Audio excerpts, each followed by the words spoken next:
ইলামিত্র স্মৃতি সংগ্রহশালা। ইলামিত্র একটি সংগ্রামী নাম, এক বঞ্চিত মানুষের প্রতিনিধির নাম, এক মানবতাবাদী নারীর নাম, যিনি সাধারণ মানুষের অধিকার প্রতিষ্ঠার জন্য স্বেচ্ছায় জীবনের সকল সুখ স্বাচ্ছন্দ্য বিসর্জন দিয়েছেন। উনি কিন্তু জমিদারের বৌমা ছিলেন, হ্যাঁ, এবং জমিদার হয়ে জমিদারের বিরুদ্ধেই তেভাগা আন্দোলনটা করেছিলেন। আচ্ছা, ভোগ করেছেন অমানসিক নির্যাতন, তবুও থেমে যায়নি তার আদর্শের লড়াই। সাধারণ মানুষের জন্য লড়ে গেছেন এই সংগ্রামী নারী। নাচল থানাতে মূলত, তারপরে ওখানে কিন্তু ওনাকে নির্যাতন করা হয়, শোষিত করা হয় ওনাকে অনেক, 3জন পুলিশ ওকে নির্যাতন করেন। শত অত্যাচার নীরবে সহ্য করে গণতন্ত্রকামী মানুষের মুক্তির জন্য আজীবন সংগ্রাম করে মানুষকে আলোর পথ দেখিয়েছেন। এবং তিনি ছিলেন তেভাগা আন্দোলনের নেত্রী। আচ্ছা, এই তেভাগা আন্দোলনটা ছিল মূলত কৃষকদের জমিতে উৎপাদিত ফসল। সেখানে কৃষকরা 3 ভাগের 2 ভাগ ফসল পাবে এবং 1 ভাগ পাবে মালিক। আচ্ছা, এই আন্দোলনকে মূলত কেন্দ্র করে এই আন্দোলনটা হয়েছিল। তেভাগা আন্দোলনের নেত্রীর ইতিহাস নতুন প্রজন্মের কাছে তুলে ধরতে এই সংগ্রহশালা নির্মাণ করা হয়েছে। এটি নির্মাণ করা হয়েছে চাঁপাইনবাবগঞ্জ জেলার নাচল উপজেলার রাউতাড়া গ্রামে। আসসালামু আলাইকুম, আমরা এই মুহূর্তে রয়েছি নাচল নিজামপুর বাজারে। আর এখানে আসার পরে যেটা দেখতে পাবেন যে বিপ্লবী রানী ইলামিত্র সড়ক, অর্থাৎ এই সড়কটা হচ্ছে ইলামিত্রর যে সংরক্ষণাগার আমরা যেটা দেখতে যাচ্ছি সেটা মূলত এই রোডেই। সো আমার সঙ্গে রয়েছে এই মুহূর্তে আজিজ মামা। মামা কেমন আছো?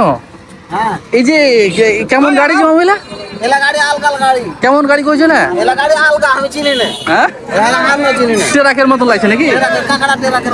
কাকারের মতো, মানে এখানে এই সমস্ত এই গাড়িগুলো পাওয়া যায় এখানে, সমস্ত গাড়ি এরকম। আচ্ছা ভাই, কয় টাকা ইলামিত্রর সংরক্ষণাগার বা বাসা? তার কয় টাকা ভাইয়া? 30 টাকা। তার মানে 30 টাকা দিয়ে ভ্যানে উঠতে পারবেন আর ইলামিত্র বাড়ি যেতে পারবেন। চলুন যাই।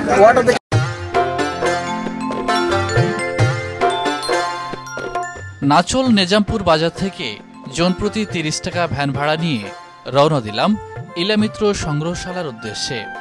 পথিমধ্যে দেখা মিলল নিজামপুর রেল ক্রসিং এর। দেখি ওপর ট্রেন যেন নাচল আছে। ভয় আছে রে বা, হ্যাঁ ভয় আছে। ওকে মাগে ওদের নিজামপুরের ট্রেন স্টেশন রে বা। হয় জি মো চিন্তা কর তাহলে একটু লাগে আমরা ট্রেন দেখতে পাই। আর মনে ছিল ট্রেনে চড়বো, তো ওই মানে ট্রেন যাবে না। আমাকে ট্রেনে গেলে ভালোই হতো, ট্রেন রে যাই তুই। ট্রেন যাবে না? ট্রেন বেলে যাবে না। আরে ভাই ট্রেন যাবে না কইছো দিকে? ও ভেলানা ভাই, ট্রেন যাবে না? তোমার নাম কি জি ভাই? আমার নাম রফিকুল ইসলাম বাবু। রফিকুল ইসলাম রকি বাবু। আচ্ছা, পড়াশোনা করছো না খালি হুন্ডা চালাইছো? ইন্টার করেছো? কঠিন ব্যাপার। ইন্টার পাস করে তুমি কাকাটা চালাইছো? আজি বাংলাদেশে বাস করছি আর ইন্টার পাস করে বাক্স অভিযান চালাইছে। কর্ম করে খাচ্ছে, কর্ম করে খাচ্ছে। এমন এমন দেশ আছে ইন্টার পাস করে লে আর চাংড়ার কেটে চালাচ্ছে। আমাদের দেশে ইন্টার পাস করে বুঝতে পারবে না যে ইন্টার পাস করে ভ্যান চালাইছে। কঠিন ব্যাপার। কত সুন্দর এলাকা জি মামু এটা। জানজি ভরে চালাইছে। এদিকে জায়গা ভালো রে, ওই যাইছি জায়গা ভালো, হাওয়া কত জায়গা যাইছি। কত সুন্দর বাতাস জি মামু, বাড়িটা কত সুন্দর।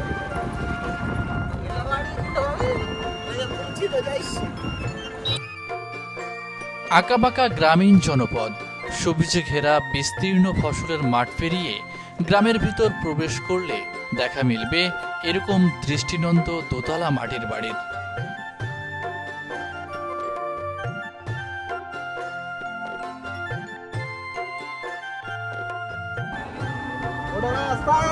হাজি মামু খুঁটা পুতা আছে কেন? খুঁটা পুতা আছে।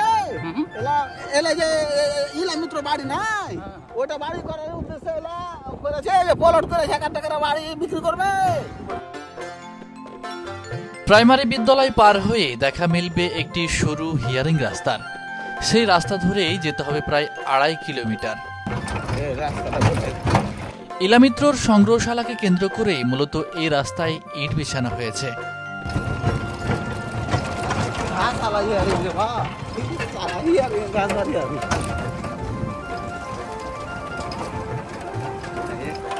একটা জিনিস লক্ষ্য করলাম যে শুধুমাত্র ইলামিত্রর বাসা যাওয়ার জন্য এই হিয়ারিং রাস্তাটা আসলে করা হয়েছে। তাছাড়া এরকম একটা প্রত্যন্ত দুর্গম অঞ্চলে এরকম রাস্তা আসলে খুব সচরাচর দেখা যায় না। তার মানে এটা বোঝা গেল যে যদি কোনো সে ধরনের পপুলার ব্যক্তি, ঐতিহাসিক ব্যক্তিবর্গ, স্বনামধন্য ব্যক্তি থেকে থাকে, তাহলে আসলে এই ধরনের অজপাড়া গায়েও রাস্তা হওয়া সম্ভব।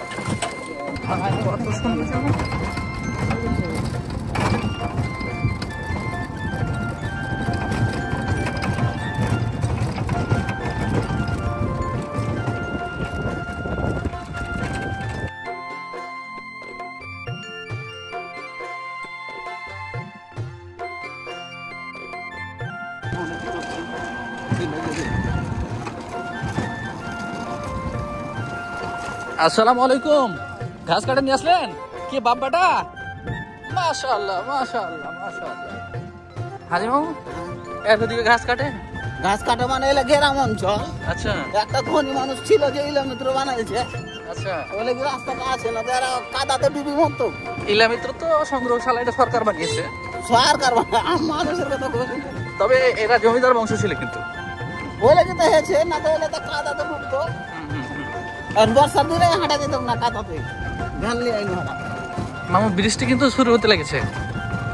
এখানে একটা পাড়ার টং চায়ের দোকান মনে হচ্ছে না? টিভি চলছে। ইলামিত্র সরকারি জায়গা। ইলামিত্রর কারণে কিন্তু এই গ্রামের মানুষের কিন্তু একটু আরাম হয়েছে। হ্যাঁ,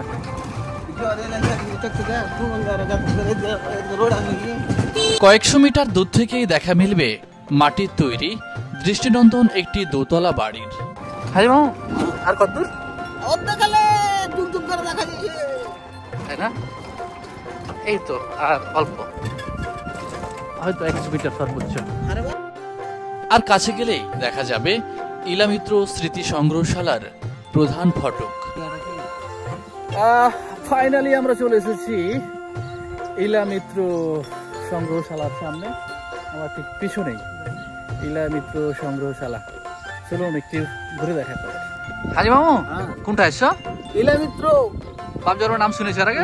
নামই শুনিনি। বারবা কত সুন্দর জায়গা রে বা। হ্যাঁ, এই জায়গা তো কেউ দেখার মতন সৌভাগ্য কপাল হার করে। চলো দেখি। কেউ দেখতে পাইনি, হাজার লোক কেউ যায় না।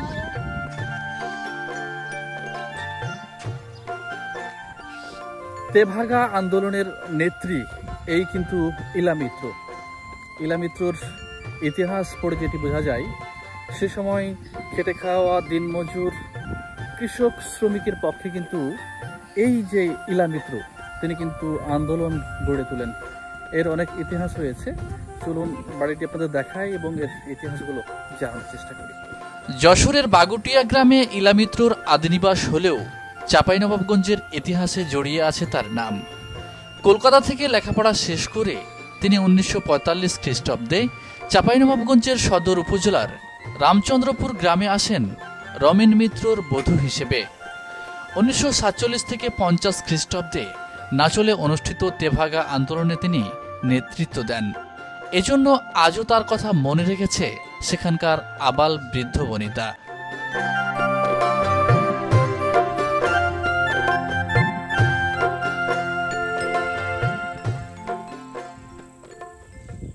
ইলামিত্র স্মৃতি সংগ্রহশালা, নাচল, চাঁপাইনবাবগঞ্জ। দেখতেই পাচ্ছেন। আমরা যদি নিচের বাড়িতে চেষ্টা করি, এইখানে জুতা খুলে প্রবেশ করতে হবে, এমনটাই বলা হয়েছে। আসলে ইলামিত্র কে, তিনি কে ছিলেন?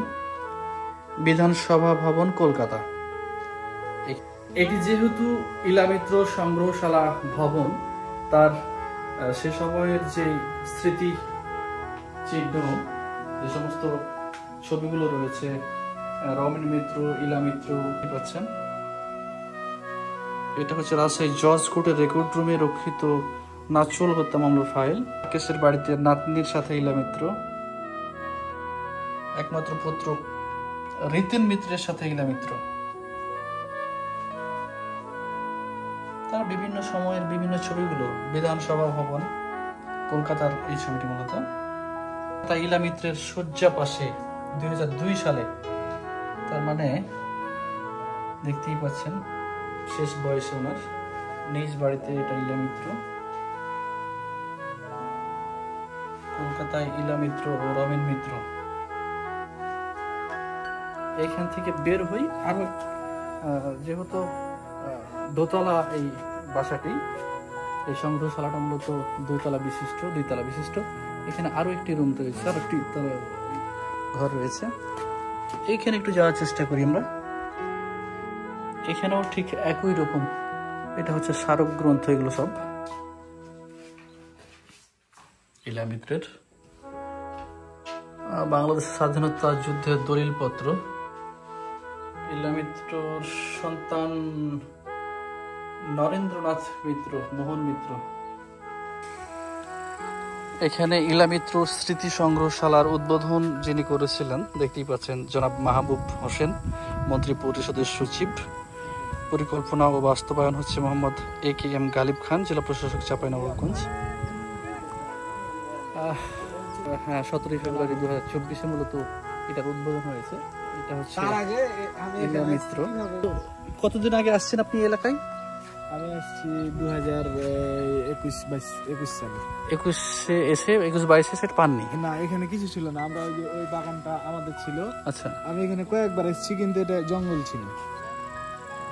এই বড় সংগ্রহশালার পাশে এটার এখানে আবার একটি ছোট্ট সংগ্রহশালা মনে হয় তৈরি হচ্ছে। এখানে আসলে কি হচ্ছে, এর পাশে এখানে একটি আছে, ওইখানেও একটি রিসোর্টের মতো, একটি কুড়ে ঘরের মতো একটা অবস্থা। এখানে দেখি আসলে কি আছে এখানে। ও, এখানেও মেবি পুরনো জিনিসপত্র। আপনি হারিকেন দেখতে পারবেন, চমৎকার। মামু, এই যে হারিকেন কিন্তু এখন বিলুপ্তির পথে, তাই না? এই যে চিন্তা করুন, দেখি সরো, জাতা, হারিকেন, জাতা, এই যে এরি বাবারে, এটা আবার কি যে মামু? হোকা, হ্যাঁ, আর এটা হলো বদনা। তো যাই হোক, মানে প্রাচীন আমলের খলাই। আর এটা হলো এটাও খলাই। আচ্ছা, আর এটা ছুট্টি, মাছ ধরার জন্য, তাই না? আর এটা হলো চাক, এটা জোয়াল, তাই এটা লাঙ্গল, জোয়াল, তাই না? এটা হলো পানি দেওয়ার গাছগাছালিতে। আর এগুলো এটা বানা, পুকুরের বানা। মজার বিষয় দেখুন, এখানে ঢিকি, এইগুলো এক সময়, আজ থেকে ধরেন আমরা হয়তো ব্যবহার ছেড়ে দিচ্ছি, এগুলো হয়তো 2-10 বছর পর এগুলো আসলে বিলুপ্তির পথে। এগুলো তখন জাদুঘরে এরকম একটি সংগ্রহশালায় এসে আমাদের দেখতে হবে। হ্যাঁ, মই, মাথল, এই তো অবস্থা। তার মানে এই যে তীর ধনুক রয়েছে দেখুন, এটা কিন্তু সাঁওতালদের কিংবা আদিবাসী যারা সম্প্রদায় রয়েছে তাদের একটা যুদ্ধের, এটাও কিন্তু একটা অস্ত্র। আদিবাসী কহেলায় আগলা যুগে তীর ধনুকলি কাজিয়া হতো, ঝগড়া হতো, যুদ্ধ করতো আগের যুগে না? তলোয়ার। আচ্ছা, ওই রুমে কি আছে ভাইয়া? Meeting room. গুড, ওইটা হচ্ছে মিটিং রুম। আর এখানে হচ্ছে ঐতিহাসিক যে সমস্ত জিনিসগুলো বিলুপ্তির পথে আমাদের দেশ থেকে, সমাজ থেকে, এইগুলো কিন্তু মূলত সেখানে সংগ্রহ করা হচ্ছে। আর ওই রুমটা হচ্ছে মিটিং রুম। এখানকার তত্ত্বাবধানের দায়িত্বে যিনি রয়েছেন তিনি বলছিলেন। এখানে কিছু পর্যটক রয়েছে, তারা আসলে বিভিন্ন জায়গা থেকে এসেছে এবং স্মৃতিচারণ করার চেষ্টা করছে, স্মৃতি ধরে রাখার চেষ্টা করছে। এমনই 2-1জনের সঙ্গে আমরা একটু কথা বলার চেষ্টা করবো। ভাই, আপনার নাম কি? মোহাম্মদ আবু সাইম। কোথেকে আসছেন আপনি? আমি এসেছি রহনপুর বাঙ্গাবাড়ি। রহনপুর বাঙ্গাবাড়ি থেকে। এই জায়গাটা কতদিন ধরে চিনলেন বা জানলেন? এই ইতিহাস সম্পর্কে কোনো কিছু জানেন আপনি?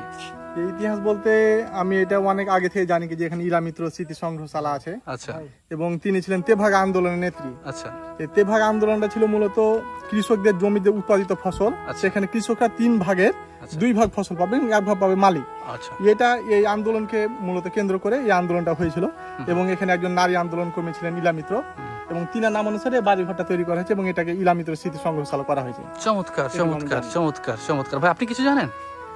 ভাই অনেক আগেই শুনেছিলাম হালকা কিছু, এখন তেমনটা মনে নাই। এখন দেখার জন্য আসছেন, যেহেতু একটা দর্শনীয় স্থান করা হয়েছে, অনেকেই আসছে, আপনারাও ঠিক সেভাবে আসছেন। ভাই কি নাম বললেন আপনার? আবু সায়েম ভাই চমৎকার করে বললেন যে এখানকার আসলে ইতিহাস, যে তেভাগা আন্দোলনের অন্যতম নেত্রী ছিলেন এই কিন্তু ইলামিত্র।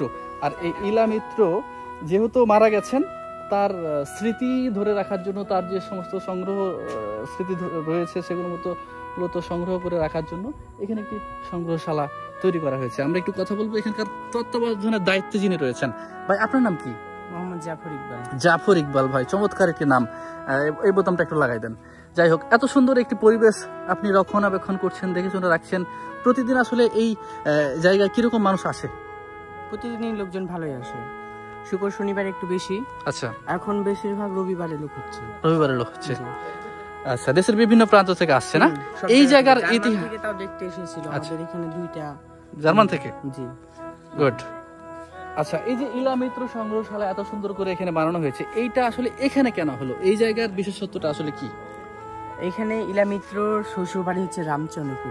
আচ্ছা, মূলত এবং উনি কিন্তু জমিদারের বৌমা ছিলেন। হ্যাঁ, এবং জমিদার হয়ে জমিদারের বিরুদ্ধে তেভাগা আন্দোলনটা করেছিলেন। আচ্ছা, এবং ওনার স্বামীর সাথে চলে আসলেন চণ্ডীপুর গ্রামে। চণ্ডীপুর গ্রামে ওনার শ্বশুরের খামার বাড়ি ছিল। ওখানে ওনাদের যত ধান সবকিছু ওখানে কিন্তু জমা হতেন। আচ্ছা, তো ইলামিত্র এসেছিলেন এখানে সাঁওতালদেরকে নিয়ে তেভাগা আন্দোলন করতে। আমাদের যে পাশে একটা মন্দির দেখছেন, এই মন্দিরে কিন্তু ইলামিত্র মিটিং করতেন সাঁওতালদেরকে নিয়ে। আচ্ছা, এই জায়গাগুলো অনেক জঙ্গল আকৃতি, মানে বন জঙ্গল ছিল আর কি। এরকম এখানে কোনো পুলিশ প্রশাসন আসতো না। আচ্ছা, তখন ওইখানে ওই মিটিংটা করা খুব ভালো হতো সাঁওতালদেরকে নিয়ে। আচ্ছা, এভাবে কিন্তু চলতে লাগলো। তারপরে কিন্তু 3 জন পুলিশ সহ একজন দারোগাকে মারা হয়। আচ্ছা, মারার পরে কিন্তু ওই ইলামিত্র কিন্তু জানতে পারলেন যে সাঁওতালেরা পুলিশ মেরেছেন। তারপরে ইলামিত্র ছুটে আসলেন এবং সাঁওতালদেরকে বললেন যে আপনারা কেন পুলিশকে মারলেন? আমরা তো চাইনি যে পুলিশ মারবো, মেরে আমরা এই আন্দোলনটা করবো, তা আপনি এই কাজটা করলেন কেন? এবার সবাইকে বুঝালেন, সবাই ভুল বুঝতে পারলেন। তখন ইলামিত্র বললেন যে আপনারা যে যার মতন পারেন কলকাতা চলে যান এখনকার মতন, তখন পরে যখন দেশ ঠান্ডা হবে তখন আপনারা আবার চলে আসবেন। তখন যে যার মতন পারেন কলকাতা চলে এলেন। কিছু কিছু থাকলেন সাঁওতাল, কিছু কিছু সাঁওতালকে গ্রেপ্তার করলেন। ইলামিত্র তখন ছদ্মবেশ নিলেন সাঁওতালদের কালি ঝুলি মেখে। তারপরে উনি রহনপুর স্টেশনে বসেছিলেন কলকাতা যাওয়ার জন্য। তখন 3 জন পুলিশ যে ওনাকে চিনে ফেলেন, ওনার হাতের ঘড়ি, চশমা এবং পায়ের জুতো। কারণ সাঁওতালেরা কিন্তু জুতো, তারপরে চশমা এবং হচ্ছে ঘড়ি দেখতে জানতো না। এই কারণে কিন্তু ইলামিত্রকে চিনে ফেলেন এবং চশমা দেখে, যেটাই সেই ইলামিত্র আমাদের ওসি সাহেবের খুনি। তারপরে ওনাকে নিয়ে আসছেন নাচল থানাতে মূলত। তারপরে ওখানে কিন্তু ওনাকে নির্যাতন করা হয়, শোষিত করা হয়, ওনাকে অনেক গরম ডিম দেওয়া হয়। তারপরে 3 জন পুলিশ ওকে নির্যাতন করেন, মারধর করেন। এক পর্যায়ে যখন 4 দিন যখন উনি জ্ঞান হারিয়ে থাকতেন, তখন ওনাকে পাঠানো হলো ঢাকা মেডিকেলে। ওখানকার ডাক্তার বলেন যে আমাদের দ্বারাই ইলামিত্রকে সুস্থ করা সম্ভব হচ্ছে না, আপনারা যত শীঘ্রই পারেন ওনাকে কলকাতা পাঠানোর ব্যবস্থা করেন। তখন কলকাতা চলে গেলেন ইলামিত্র। ওখানে সুস্থ হলেন, ওখানে চিকিৎসা করলেন। তারপরে ইলামিত্র এখানে আর আসেন নাই, ওখানে তেভাগা আন্দোলন করতে লাগলেন। কিন্তু উনি থেমে যাননি। উনি চেয়েছিলেন যে কৃষক যারা হচ্ছে বঞ্চিত কৃষক তাদের পাশে দাঁড়াতে, এবং যাদের নারীদের উপরে নির্যাতন করা হয় এটা নিয়ে আন্দোলন করেছে, ভাষা আন্দোলন করেছেন। তারপরে সবকিছুতে উনি কিন্তু পারদর্শী ছিলেন। বুঝতে পেরেছি। তার মানে এই জায়গার বিশেষত্ব রয়েছে এখানে। এই কারণ এইখানে জিনিসটা করার কারণ হচ্ছে ইলামিত্র যে এখানে এত কাজ করেছেন, ইলামিত্র এখানে আন্দোলন করেছেন, মিটিং করেছেন, এখানে কিন্তু দেখার মতো কিছু ছিল না। এখন যেমন মানুষ দর্শনার্থী আসছে ইলামিত্র বাড়ি হিসাবে, যেটা বাড়ি দেখতে যাব বা সংগ্রহশালা দেখতে যাব, কিন্তু এখানে এসে কি করছে, ছবি দেখে কেউ কেউ বলছে যে কি ফানার কয়েকটা ছবি রেখেছে, দেখতে সেরকম না, শুধু একটা বাড়ি। তেমন ওই যে মন্দিরটা দেখে কিন্তু মানুষ দর্শনার্থীরা বলতো যে এখানে কিছু কিছু নাই, শুধু একটা মন্দির, মাটির রাস্তা, সেরকম জায়গার মতো কিছু দেখার মতো নাই। পানি খাবো বা দাঁড়িয়ে থাকবো, পানি বৃষ্টি হলে তো আমরা কোথায় যেতে পারবো না। তো না, আমাদের নাচলের ইউনো স্যার এবং আমাদের জেলা প্রশাসক স্যার গালিব স্যার উদ্যোগ নিলেন যেখানে একটা কিছু করা দরকার। তারপরে কিন্তু জমি ধরতে লাগলেন। এখানে একটা পুকুর ছিল, আমাদের নিজের চোখে দেখা, আমার এই জায়গায় এখানে পুকুর ছিল, চারিদিকে ধান ক্ষেত, জঙ্গল আকৃতি। আমরা এই পুকুরের পানি সিংহ খেতাম।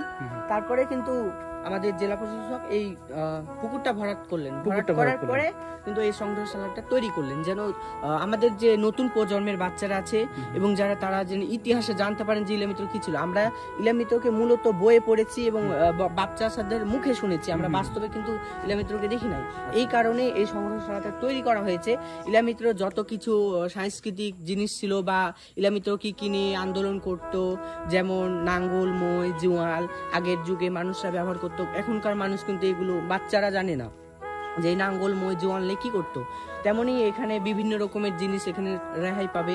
এবং হচ্ছে আমাদের এখানে একটা শিশু পার্ক হবে, বিনোদন পার্ক, মানে বাচ্চারা আসবে, একটু আনন্দ করবে, গেস্ট হাউস হবে, ক্যান্টিন হবে, তারপরে হচ্ছে দোকানপাট হবে, বসার সিট হবে, যেন পিকনিক স্পট হবে, যারা দূর দূরান্ত থেকে আসেন তারা যেন একটু পিকনিকের ব্যবস্থাও থাকে।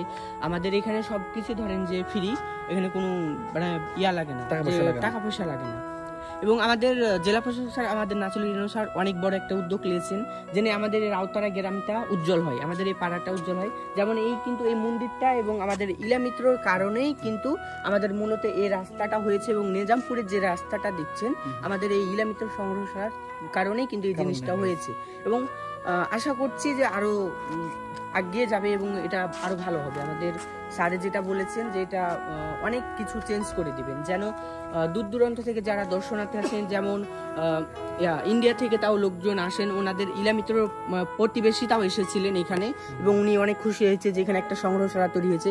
এবং ওনার ছেলেকে আমরা বলেছিলাম, আমাদের স্যারেরা যোগাযোগ করেন মাঝে মধ্যে ওনার ছেলের সাথে, ওনার ছেলে বলেছেন যে আমার বাপের যে জমি জায়গা আছে বাপ দাদার, আমার এই জমির প্রতি কোনো আমার লোভ নাই, আপনারা যদি চান তো আমার বাপ মার জন্য কিছু সংগ্রহশালা তৈরি করতে পারেন, যেন মানুষ একটু জানতে পারে যে আমার মা কি করেছেন, এত কষ্ট পেয়েছেন, এই আর কি।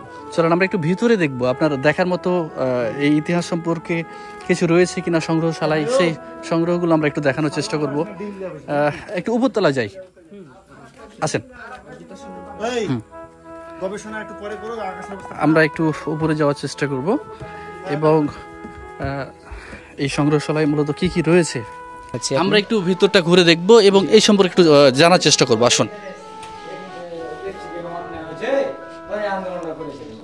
এইটা আপনি একটু নেবেন, এটা একটু নেবেন। হ্যাঁ, এবং এই রহনপুর স্টেশন যেটা দেখছেন, ইলামিত্র কিন্তু এই স্টেশনে গ্রেপ্তার হয়েছিলেন, এই কারণে এই ছবিটা দেওয়া হয়েছে এখানে। আচ্ছা, তারপর এটা বেথুন কলেজ, ইলামিত্র কিন্তু এই কলেজে পড়াশোনা করতেন। আচ্ছা, তারপরে এটা হচ্ছে ওই বেথুন কলেজ।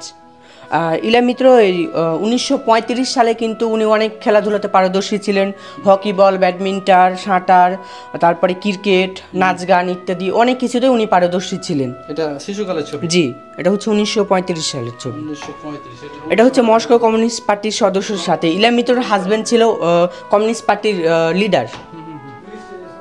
এটা হচ্ছে কলকাতায় আন্দোলনের দায়ে মানে রাজপথে ইলামিত্র জীবনে তিনি যতগুলো আসলে কার্যক্রম করেছেন তার খণ্ডচিত্র, আসলে সমস্ত চিত্র হয়তো তুলে ধরা সম্ভব হয়নি। বিদ্যালয়ের নিজ মানে বিদ্যালয়ের শিক্ষকতার জন্য নিজ হাতে ভাতা গ্রহণ করেছিলেন এবং হচ্ছে কলকাতায় সিটি কলেজে উনি কিন্তু অধ্যাপনা করেছেন। কলকাতা সিটি কলেজ, এই কলেজে ইলামিত্র অধ্যাপনা করেছেন। ইলামিত্রর হাতের দুইটি লেখা বই, ইলামিত্রর হাতের লেখা দুইটি বই, এখানে আধুনিক রুশ গল্প, হিরোশিমার মেয়ে। যেটা বালিকা উচ্চ বিদ্যালয় দেখছেন, এটা হচ্ছে রামচন্দ্রপুর হাটে। এই স্কুলের কিন্তু প্রধান শিক্ষক ছিলেন ইলামিত্র, প্রথম শিক্ষক। তো এটা হচ্ছে চাঁপাইনবাবগঞ্জে যখন 1996 সালে আমাদের এখানে 50 বছর পূর্তি উপলক্ষে, মানে তেভাগ আন্দোলনের 50 বছর পূর্তি উপলক্ষে এই চাঁপাইনবাবগঞ্জে এসেছিলেন এবং আমাদের নাচলে এসেছিলেন, নাচল সরকারি কলেজে। এই হচ্ছে এখানকার সর্বশেষ চিত্র। বিভিন্ন রকমের ছবি দেওয়া আছে যেন মানুষ একটু বুঝতে পারে ইতিহাস সম্বন্ধে যে কোথায় আন্দোলন করেছেন। যেমন এখানে দেখছেন কলকাতায় চিকিৎসার ইলামিত্র এটা হচ্ছে যখন ওই যে দারোগা মারা হয়, তারপরে গ্রেপ্তার হওয়ার পরে যখন অনেক নির্যাতন করা হয়, মারধর করা হয়, শরীর থেকে রক্তপাত, তখন এই ছবিটা কলকাতায় চিকিৎসার জন্য যখন পাঠানো হয়। মূলত কলকাতায় রাজপথের আন্দোলনে ইলা মিত্র, উনি যেহেতু তেভাগা আন্দোলনের নেতৃত্ব দিয়েছেন। উনি কিন্তু মানে আমাদের যে বাংলাদেশে শুধু তেভাগা আন্দোলন করেছে এমনটা না, এটা উনি ইন্ডিয়াতেও করেছেন অনেকবার। ওই সময় তো ইন্ডিয়া, বাংলাদেশ, পাকিস্তান ওই সময় কিন্তু একই ছিল। আর দেশ ভাগ হওয়ার পরে কিন্তু ইলা মিত্র আসেনি, কিন্তু ওখানে তেভাগা আন্দোলন করতেন। এখানে এক সময় দীর্ঘদিনের একটি পুরনো মন্দির ছিল, যে মন্দিরে মূলত ইলা মিত্র এখানকার সাঁওতালদের নিয়ে আন্দোলন সংগ্রামের জন্য প্রস্তুতি নিতেন বা মিটিং করতেন। এই সেই মন্দির, এই মন্দিরটা মূলত অনেক আগে থেকেই ছিল।